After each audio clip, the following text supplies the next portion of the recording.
السلام علیکم دوستوں، کیا حال ہے؟ امید ہے جہاں پر بھی ہوں گے آپ خوش ہوں گے۔ اللہ تعالیٰ آپ کو خوش رکھے، آباد رکھے۔ اور اس کے ساتھ ساتھ میرے جنرل ٹاپک انفو چینل میں آپ کو خوش آمدید۔ آج کا ٹاپک ہے بچوں کو جب ہم ہوا میں اچھالتے ہیں تو اس کی وجہ سے ان کے دماغ پہ کیا اثرات ہوتے ہیں، اس کے بارے میں ہم آپ کو چھوٹی سی انفارمیشن دیں گے۔ پہلی بات یہ ہے کہ بچے کو جب ہم ہوا میں اچھالتے ہیں تو اس کا دماغ جو ہے نا وہ ہل جاتا ہے، آگے پیچھے کی جانب موو کرتا ہے۔ اس موو کرنے کی وجہ سے بچے کو جو ہے نا بڑی پریشانی ہوتی ہے، وہ روتا ہے، چلاتا ہے، لیکن وہ ایک درد محسوس کرتا ہے۔ لیکن ہم لوگ کیا کرتے ہیں، ہم اس کا درد محسوس نہیں کرتے۔ اس کے درد پہ ہم خوش ہوتے ہیں، اچھالتے ہیں، ہم سمجھتے ہیں کہ بچہ خوش ہو رہا ہے، لیکن ایکچولی بچہ جو ہے ذہنی طور پر اپسیٹ ہو رہا ہوتا ہے۔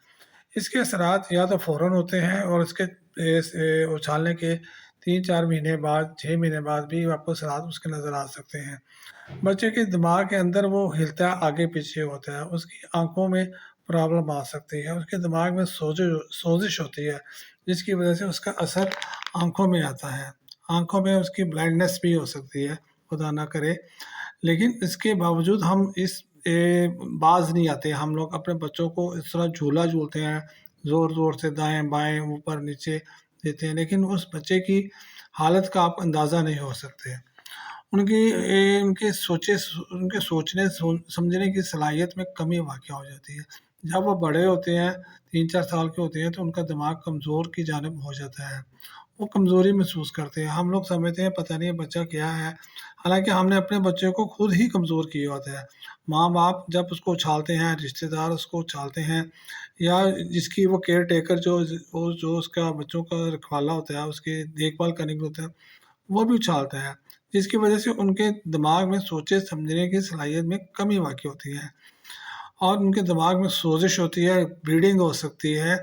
ان کی پسلیوں سے پکڑ کے ہم اس کو زور زور سے اچھالتے ہیں، تو ان میں سلائڈلی سا پسلیوں میں فریکچر بھی ہو سکتا ہے، اور اس کی کمر کی جو ریڑھ کی ہڈی ہوتی ہے وہ ہل سکتی ہے، تو ان میں کوئی نہ کوئی پرابلم کریٹ ہو سکتی ہے۔ تو اس کے لیے ہمیں چاہیے کہ ہم اپنے بچوں میں اس قسم کی اچھلاؤ پن جو ہوا میں ہم اچھالتے ہیں، یا لیفٹ رائٹ کر کے ان کو زور سے جھولا دینے کی کوشش کرتے ہیں، وہ نہ کیا کریں۔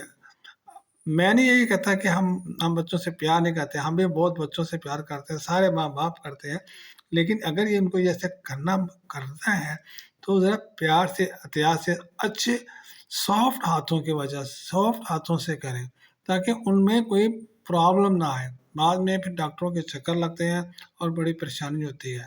آپ یوں اندازہ لگا سکتے ہیں، آپ وہ اوپر گھومنے والے بڑے بڑے جھولے ہوتے ہیں، جب اوپر سے جب نیچے آتے ہیں تو ایک اچھے بھلے انسان کا دل کی کیفیت جو ہوتی ہے وہ بڑی مگر پریشان کن ہو جاتی ہے، وہ لوگ الٹیاں کرنے بڑھتے ہیں، متلی سی آتی ہے۔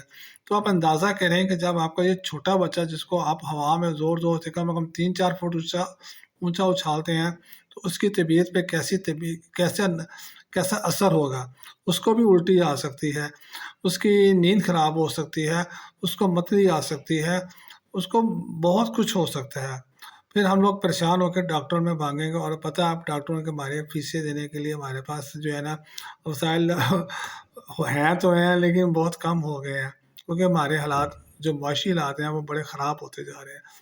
تو بھائی میں نے تو اس ویڈیو بنانے کا مقصد یہ ہے کہ یہ شاید آپ کو پہلے بھی ہو، اس بیماری کو کہتے ہیں بیبی شیکن سنڈروم، شاید اس کو آپ کو پہلے بھی بارے میں پتہ ہوگا، مجھ سے زیادہ یوٹیوب بھرا پڑا ہے، لیکن ایک میں باپ کی حیثیت سے میں آپ کو یہ بتا رہا ہوں کہ اس قسم کی ہم جو بچوں کے ساتھ حرکات کرتے ہیں، وہ ہمارا اپنا ہی قصور ہوتا ہے۔ دوسروں کو کیا کریں؟ اگر دیکھیں نا، آپ 4-5 آپ کے گھر میں کوئی گیسٹ آتے ہیں اور آپ کے بچے کو 2-3-4 دفعہ اچھالیں گے، تو بچہ کتنا پریشان ہوگا۔ اس کی نرم گالیں ہوتی ہیں، نرم اس کا چہرہ ہوتا ہے، اور اس کو پنچ کرتے ہیں، زور زور سے ہاتھوں سے اس کے گالوں کو چھیڑتے ہیں، تو وہ بچہ ایکچولی پریشان ہوتا ہے۔ ہم سمجھتے ہیں وہ خوش ہو رہا ہے، میں بھی کسی ٹائم پر وہ خوش بھی ہو جائے، آپ کو لگے اس کے چہرے پہ مسکراہٹ ہے، لیکن وہ مسکراہٹ بعد میں آپ کو مہنگی پڑ سکتی ہے، جب اس بچے کو کوئی نہ کوئی مسئلہ پیدا ہو جائے گا۔ تو اس لیے ہمیں احتیاط کرنی چاہیے کہ بچے کو بلا وجہ شیک نہیں کرنا چاہیے، اوپر نیچے لیفٹ رائٹ، تاکہ اس کی جو ہے نا وہ صحت برقرار رہ سکے، اچھی صحت کے ساتھ وہ آگے زندگی گزارے، نہ کہ وہ کسی پرابلم کی وجہ سے مشکل میں آ جائے۔ امید ہے آپ کو یہ میری چھوٹی سی ویڈیو پسند آئے گی۔ میرے چینل کو لائک کیجیے، شیئر کیجیے اور سبسکرائب کیجیے، اور کوئی اچھا سا ہو سکے تو کمنٹ ضرور دیجیے گا۔ اوکے جی، آپ کا بہت شکریہ جی، اللہ حافظ، شکریہ۔